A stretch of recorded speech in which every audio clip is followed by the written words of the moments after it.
Halo pemirsa, podcast Presisi masih bersama saya Brigjen Intan Anansi. Tadi di segmen sebelumnya kita sudah membahas seperti apa latar belakang dibangunnya trauma center di Rumah Sakit Bayangkara Tingkat 3 Padang ini.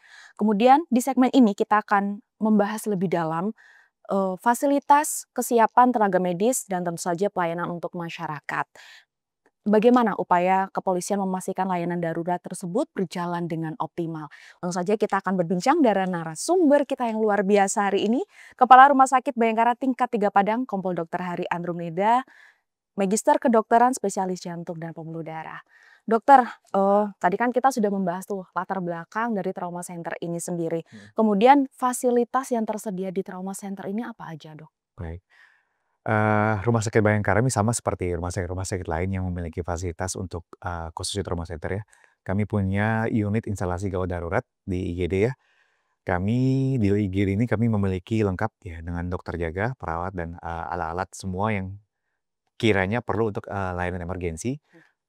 Sebelumnya juga di ambulan kami juga apabila terjadi, yang harus dilakukan penanganan segera pada saat di lokasi TKP, di ambulan kami juga sudah dilengkapi dengan peralatan-peralatan canggih dari medis sendiri, sehingga kami bisa melakukan tindakan segera, baik itu penjahitan, hekting ya, baik itu pemasangan infus dan maupun kegiatan-kegiatan emergensi yang apabila tidak bisa dilakukan di IGD dan harus dilakukan secara langsung, di ambulan kami sudah ready dan sudah bisa dilakukan. Dan, kami punya, layanan radiologi yang dilengkapi dengan CT scan, itu bisa 24 jam, layanan apotik juga bisa 24 jam, dan OK 24 jam. Sehingga, kamar operasi kami bisa digunakan kapan pun, jam berapa pun pada saat ada kejadian kecelakaan, yang kira-kira perlu emergensi untuk lakukan di operasi, kami bisa. Dan, pasca perawatan atau dilakukan operasi, kami punya high care unit sebelum dilakukan di tempat di intensive care. Kami bisa melakukan perawatan di situ dan dilayani oleh dokter-dokter spesialis anestesi kami yang udah sangat-sangat capable di bidangnya, Pak. Baik Dok, saya tertarik Dok dengan layanan yang ada di ambulan itu sendiri ya Dok. Itu tentunya untuk memberikan, perawatan selama di perjalanan untuk menjaga golden hour-nya setelah kecelakaan itu ya Dok? Betul, Mbak. Jadi memang, pentingnya, perawat yang kompeten atau perawat yang telah, memiliki sertifikasi ya, Mbak, ya. Jadi ketika dia, datang ke TKP, dia bisa menentukan, jadi dia bisa meng-assess, kira-kira pasien ini, kalau kita tuh ada namanya merah, kuning, hijau, hitam ya.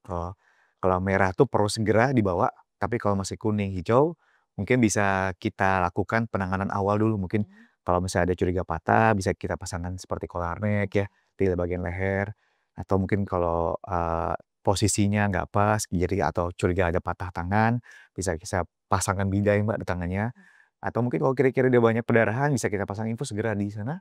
Jadi harapannya dia tidak banyak, habis cairan di badannya dan nanti pada saat IGD pasien bisa selamat lah, bisa kita lakukan penanganan selanjutnya maksudnya, seperti itu, Pak. Kemudian seperti apa Dok kesiapan dari, dokternya sendiri, kemudian tenaga medis di sana dalam memberikan layanan darurat ini? Iya, baik, Pak. Jadi di awal ketika dapat, hub telepon ya dari call center, baik itu dari 110 maupun dari masyarakat langsung yang menelepon ke layanan kami, call center kami, yaitu di 0811 7071 tadi, Mbak. Jadi itu sudah dipetakan tuh, kira-kira dia kenapa nih, laka tunggal, berarti kan, tidak terlalu parah, atau kecelakaan adu, jadi kita curiga bisa jadi multiple trauma.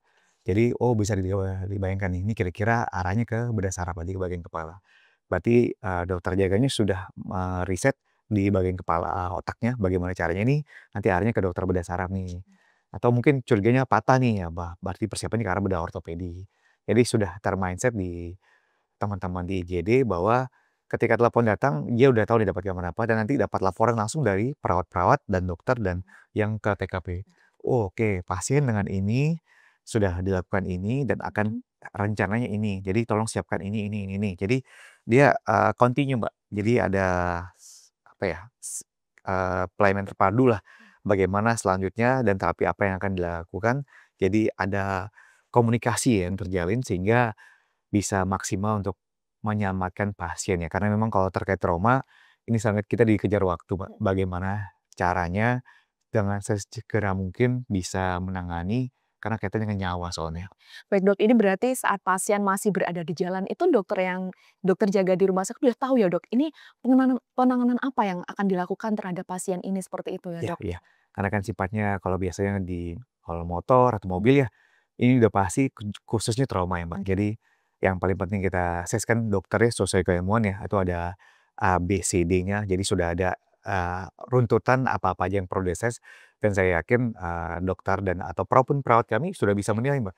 Oh ini kira-kira masalahnya di bagian kepala nih, oh ini masalahnya di bagian dada nih, ada curiga patah tulang rusuk nih, atau oh ternyata ada luka tusuk deh, atau luka perdarahan yang membutuhkan penghentian darah segera.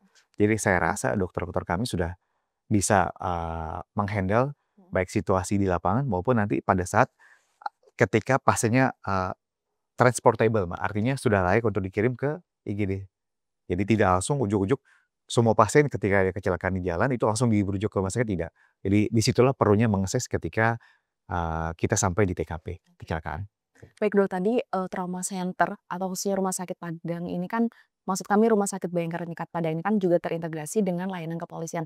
Kemudian apakah, Rumah Sakit Bayangkara Tingkat 3 Padang ini juga terintegrasi dengan rumah sakit umum lainnya? Ya. Sudah pasti, Mbak, itu jawabannya. Jadi memang kita Rumah Sakit Bayangkara Padang tidak mungkin menutup diri dari, komunitas kami. Oke. Jadi sistem sisrut kami Mhm. itu terintegrasi, jadi apabila kami,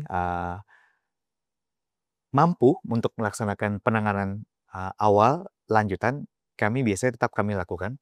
Tapi apabila karena, kejadian kegiatannya multiple trauma yang membutuhkan penanganan lain atau lanjutan segera, itu biasanya kami akan mengarahkan ke rumah sakit yang lebih tinggi, Mbak. Jadi kita di sana ada namanya Rumah Sakit RSUP, M. Jamil ya, di Padang ya. Jadi itu bisa kami arahkan di sana, ataupun rumah sakit swasta yang kami rasa lebih lengkap peralatannya bisa kami arahkan. Tapi apapun itu, kami masih beranggapan kami dengan memiliki alat yang ada, kami sanggup melaksanakan untuk minimal untuk perawatan lebih lanjut.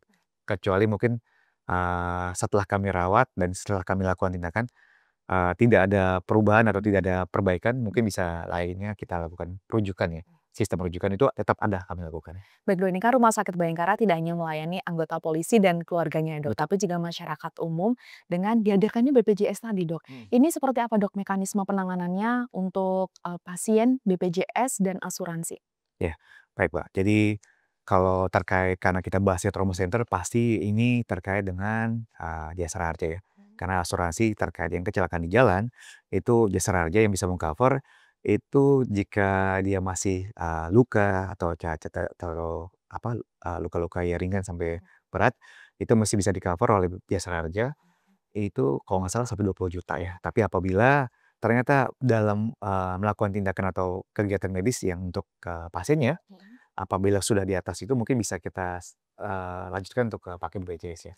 Itu dari situ atau mungkin pasien-pasien yang BPJS yang itu juga bisa kita lakukan. Jadi bisa kita tangani dengan kita klaimkan dengan pasien BPJS. Jadi tidak ada masalah, Mhm. apapun itu tetap kami lakukan penanganan, yang pasti kami lakukan dulu tindakannya, Mbak, Oke. baru kami tanyakan berkasnya. Itu pun berkasnya kita yang nyiapin, Mbak. Oh siap. Jadi pasien atau keluarga pasien tidak usah pusing, tidak usah repot, Mhm. harus ke lantas dulu, harus ke jasa raja dulu, baru dilakukan, tidak. Kami yang menyelesaikan berkas-berkasnya. Kemudahan yang diberikan untuk masyarakat seperti itu Betul, ya Mbak, Dok ya. iya. Kemudian apa target utama RS Bayangkara Tingkat Padang ini dalam menjadikan trauma center sebagai rujukan trauma di Sumatera Barat? Baik, Mbak. Memang target utama kami bagaimana rumah sakit Bayangkara kami ini yang paling utama, Pak, dipercaya oleh, masyarakat Polri Mbak, Polri pada umumnya di Kota Mhm. Padang ya. Jadi kalau masyarakat Polrinya dulu percaya sama kami, Mhm. kalau dipercayakan kesehatannya kepada kami, baik pasien kesehatannya maupun keluarganya, eee, kami berharap untuk step ke depannya dengan adanya trauma center ini, masyarakat Kota Padang mau juga mempercayakan kesehatannya apabila juga ada kegiatan terkait kecelakaan yang ada di jalan maupun kecelakaan apapun lah, ya mau membawa ke Rumah Sakit Bayangkara kami pastikan layanannya terpadu dan tidak kalah dengan rumah sakit, kompetitor kami ya, atau rumah sakit swasta lah, atau rumah sakit yang lebih tinggi dari Mhm. kami. Baik Dok, ini kan layanan trauma center ini selain, bersinergi dengan rumah sakit lainnya Dok, tentunya juga bersinergi dengan Dinas Kesehatan, Mhm. BPJS. Itu seperti apa, Dok? Baik, sudah pasti Mbak, karena kami Rumah Sakit Bayangkara ini terkait pelayanan kesehatan sudah pasti, tetap kami komunikasi, kami koordinasi dengan Dinas Kesehatan. Jadi terkait pelaporan, terkait pelaksanaan, terkait, review, evaluasi dan segala macam tetap kami laporkan ke dinas-dinas terkait ya, karena ini kan kesehatan, khususnya ke Dinas Kesehatan ya. Tapi kalau untuk kegiatan-kegiatan, rumah sakitan biasanya ke level yang lebih tinggi biasanya seperti yang saya bilang tadi ke rumah sakit provinsi ya, yang rumah sakit M. Jamil yang paling tinggi kalau di Sumatera Barat, Mbak. Dok, ini kalau misal tadi kan udah dijelaskan, Dok, Mhm. pelayanan administrasi dari pasien BPJS. Mhm. Nah ini, Dok, misalkan nih, Dok, ada pasien yang kebetulan tidak ada BPJS ataupun asuransi, itu seperti apa, Dok? Jadi nggak usah takut, eee, kami juga bisa kalau misalnya, misalnya Laka Tunggal nih, Laka Tunggal berarti nggak bisa jasara harja ya, Iya.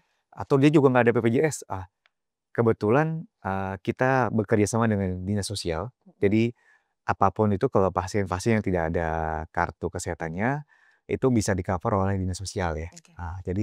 Jadi tidak usah takut masyarakat Kota Padang ya, Mbak. Jadi kalaupun ada pun terkait kesehatan yang terganggu, Mhm. karena di jalan ataupun karena kecelakaan, itu tidak usah ragu kami tetap melayani kesehatannya. Mmm. Jadi, kebetulan Bapak Wali Kota Padangnya juga punya program ya, Padang Melayani, Mbak. Mmm. Jadi kalau dia punya KTP Padang, Mbak, Oke. itu tetap dilayani kesehatannya, nanti bisa di-cover juga oleh pemerintah kota setempat ya. Jadi bukti klaimannya yang sudah kami lakukan itu bisa kami tagihkan ke pemerintah kota. Jadi semua ini saling terintegrasi ya, Dok, Saling ya? terintegrasi dan saling terkait, tujuannya satu untuk meningkatkan, taraf hidup kesehatannya lah minimal, Oke. Mbak.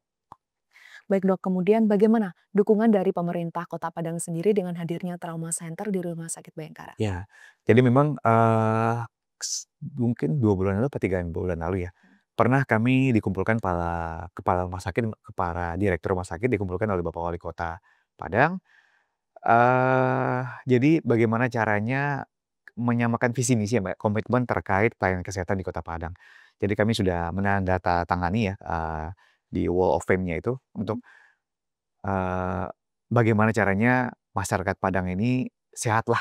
Oke. Jadi bisa bekerja, bisa berkarya kalau udah sehat, Mbak. Jadi bisa melaksanakan kegiatannya tanpa perlu memikirkan biaya. Oke. Jadi kami sudah menyamakan komitmen, insya Allah itu komitmen masih kami jaga Mhm. dengan seperti yang pernah dikumpulkan oleh Bapak Wali Kota Kota Padang.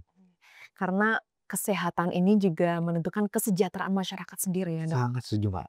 Kesehatan itu segalanya, Mbak. Baik.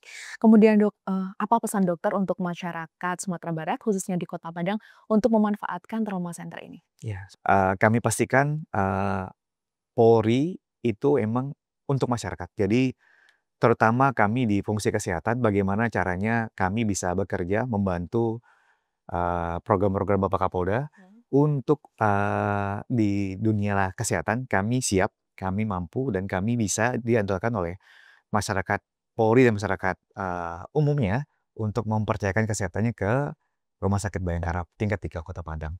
Jadi nggak usah ragu, datang aja ke Rumah Sakit Bayangkara, kami layani sebagaimana semaksimalnya. Ini pertanyaan pamungkas, Dok. Hmm, Apa pesan dokter khusus kepada pemirsa Polri TV? baik. Silakan. Eee, Mungkin di saat kita sehat, kita tidak memikirkan kesehatan kita, tapi di saat kita sakit kadang-kadang kita baru berpikir, "Aduh, kalau bisa begini ya, kalau kemarin maunya sering olahraga nih, Mhm. kalau main dijaga makanannya nih." Mhm. Jadi kesehatan itu baru penting ketika kita sakit. Artinya janganlah, telat ya, janganlah lupa bahwa kesehatan itu segalanya. Karena kalau kita sehat, kita bisa berkarya, kita bisa bekerja, dan kita bisa, bahagia. Komitmen menjaga kesehatan untuk kesejahteraan ya, Dok. Setuju, Mbak. Wah, Salam luar sehat biasa. pokoknya. Luar biasa sekali, Dok. Ini pemirsa, perbincangan kita bersama dengan Pak Dokter Karumkit Rumah Sakit Bayangkara tingkat 3 Padang ini mudah-mudahan bisa membuka, wawasan kita dan tentunya inilah wujud Polri yang hadir untuk masyarakat di bidang kesehatan. Dan dengan tagline kita yakni Polri Pejuang Kemanusiaan. Sekali lagi terima kasih Ya, Pak sama-sama, Mbak. Dokter sudah hadir Makasih Mbak di Ita. Ya, studio kami makasih luar dan biasa ini. iya, dan demikian pemirsa Polri TV, demikian podcast kita hari ini. Kita berjumpa lagi di episode berikutnya. Saya Brigjen Intan Ansih pamit undur diri. Salam Salam presisi. presisi.